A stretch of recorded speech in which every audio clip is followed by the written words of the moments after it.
Why has Jonathan got two hats on? Hello and welcome to Formula First TV, proudly brought to you by CMS Ltd for coverage of round 4 of the High Q Components New Zealand Formula First Championship here at Manfield Circuit to Amon. And as always, we've got our local Formula First expert Jonathan Morton with us this weekend. And Jonathan, round 4, the Grand Prix with the Toyota Racing Series, and we're here to put on the big show, really. Yeah, absolutely. We're here to upstage them once again, exactly like we did last year.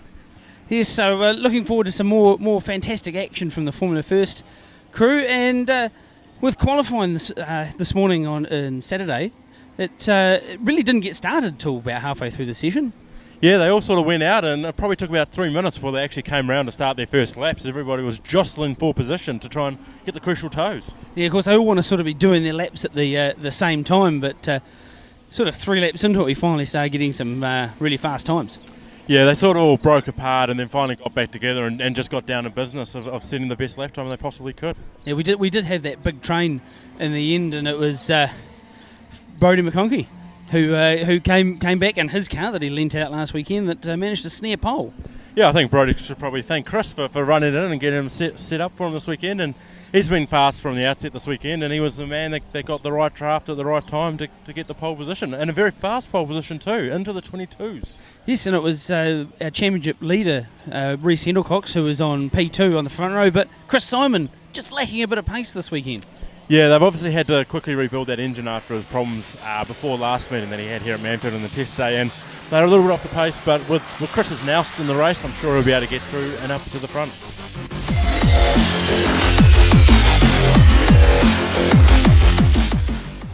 And with the grid set for race 10 of the championship, all eyes were on the front pack as they were set to duke it out for the race. But Jonathan, it just ended up with 2 of them, really. Yeah, unfortunately we failed to live up to last year's sort of thriller of 5 or 6 cars all jostling for position every corner of every lap. Then it was just the front 2 who got away from the front row well, that being Brodie McConkie and Rhys Hendelcox. And they just fought amongst themselves, and the pack, which was right in behind, of course, of Billy Fraser, Liam Foster, Amy Smith and Chris Simon, who managed to move forward off the grid, couldn't really do anything. Yeah, they just sort of hung in behind and sort of formed a train, jostling amongst themselves. But yeah, in the end it was Rhys Hendelcox who actually managed to gain the upper hand at the end of the race and come out on top. Yeah, he let Brodie lead coming onto the back straight, and he looked like he might have been too far back, but he just drove around the outside of him and Dunlop on the last turn and managed to snatch the victory away from Brodie. An absolutely brilliant move there from Rhys Hendelcox, who snared a 5er of wins for the season, all in a row. But there was battles all throughout the field, wasn't there? Yeah, while it wasn't the big battle pack, it was still if they separate themselves out and they have good battles everywhere, and that's what we like to see, is guys out there having a go and fighting for every position on track.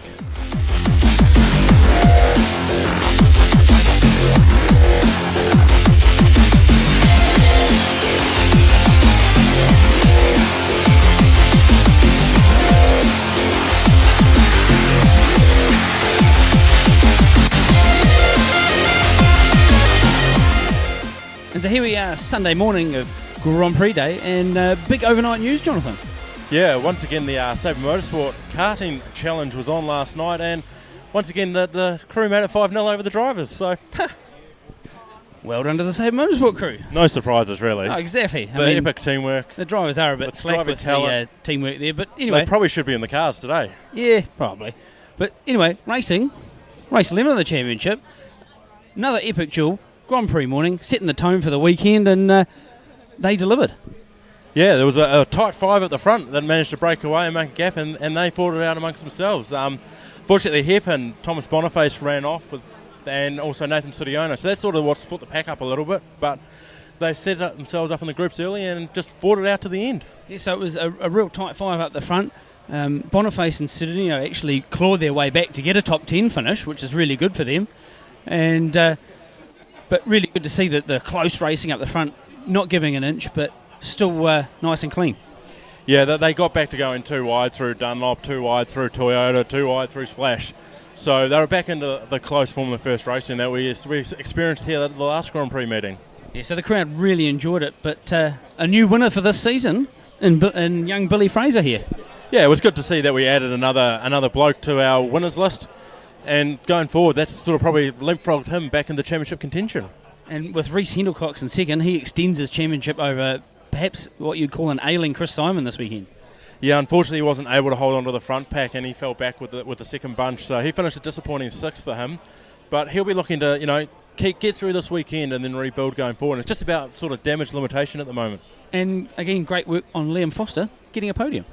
Yeah, Liam Foster shot up and he was in that battle the whole way and managed to make a good move to get the podium. And all sharing the lead at some point in the race, and hopefully in race 12 maybe we'll see some more epic action.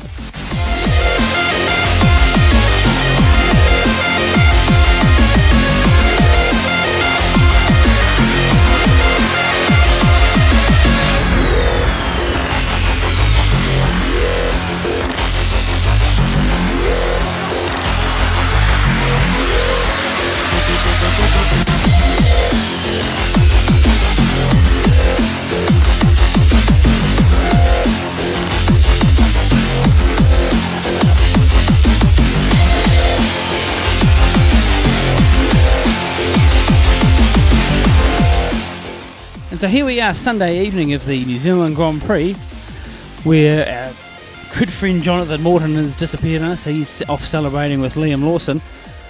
Congrats, Liam, by the way. But race 12 of the championship for the New Zealand Formula Firsts was an absolute epic battle out front. From the get-go, we had 7 cars up the front, which included Billy Fraser, Liam Foster, Amy Smith, Thomas Boniface. Unfortunately, those two came into a bit of a clash halfway through, which meant that Amy Smith went off the track, and unfortunately later on the stewards decided that Thomas Boniface had actually relegated him back because he apparently caused the accident, which left us with a fantastic 4 and duke it out. Well, they certainly did. Brodie McConkey trying to control the pack from the front from Reece Hendelcox, Liam Foster and Billy Fraser.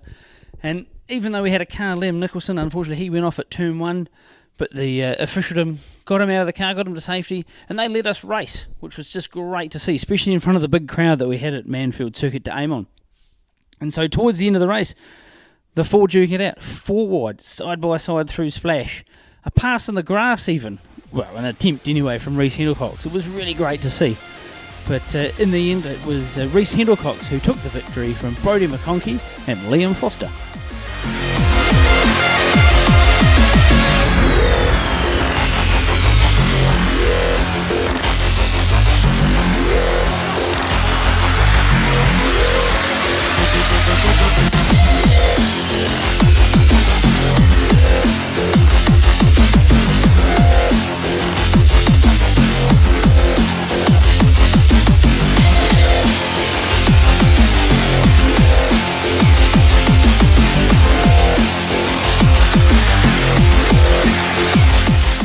And so with all the racing done here on Sunday evening, it's time to have a look at our championship overall. And but first, the CMS Hard Charger Award.